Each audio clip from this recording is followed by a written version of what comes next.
नमस्कार मैत्रिणींनो, कशा आहात तुम्ही सगळे. परत एक प्रश्न आलेला आहे. मधुराताई, आम्हाला ना रोज रोज तेच कामाचा तर कंटाळा येतो, पण ना आम्हाला फिट आणि हेल्दीसुद्धा वाटत नाही. सारखं मान दुखते, पाठ दुखते, काहीतरी गुडघेदुखी होते आणि ना असं मन उदास होतं. मग अशा वेळेस काय करायचं? तर तसे पॉझिटिव्हिटीचे व्हिडिओज भरपूर आहेत चॅनलवर, ते तुम्ही नक्की बघू शकता. पण मी 2-3 गोष्टी फॉलो करते, ज्यांनी मी फिट राहते आणि माझा मूड पण चांगला राहतो. पहिली सर्वात महत्त्वाची गोष्ट म्हणजे नित्य उपासना. काही ना काहीतरी देवाचं आपण रोज केलंच पाहिजे. मग ते स्तोत्र असू दे, नामस्मरण असू दे, देवळात जाणं असू दे, पूजा असू दे, काही जरी असलं तरी ते देवाचं करायचं एक सेट रुटीन पाहिजे. त्यांनी ना खूप पॉझिटिव्हिटी मिळते आणि मन प्रसन्न राहतं. दुसरी टिप म्हणजे आपल्यातला फ्रेशनेस बेसिकली कशामुळे असतो, तर विचारांमुळे असतो. विचारांना चांगली योग्य दिशा देणं, विचारांची बैठक असणं ही खूप महत्त्वाचं आहे.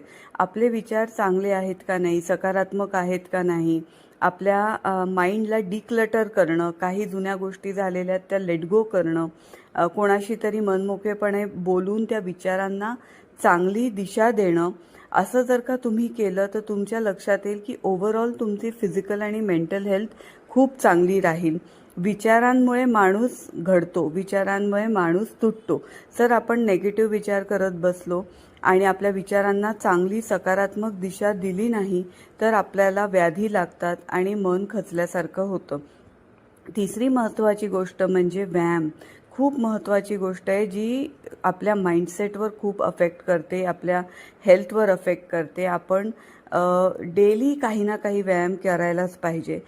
फिरायला गेलं पाहिजे किंवा योगासनं केली पाहिजे, कारण ह्याच्यामुळे एकतर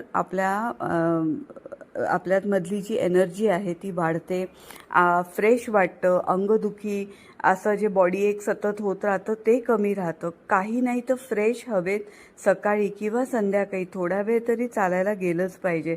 मी माझं रुटीन सेट केलं आहे. रोज संध्याकाळी मी चालायला जाते, कोणाची वाट बघत नाही. थंडी जरी असली तरी अर्धा तासाचा वॉक माझा हा कंपल्सरी आहे आणि किती सुंदर रस्ता आहे बघा चालायला.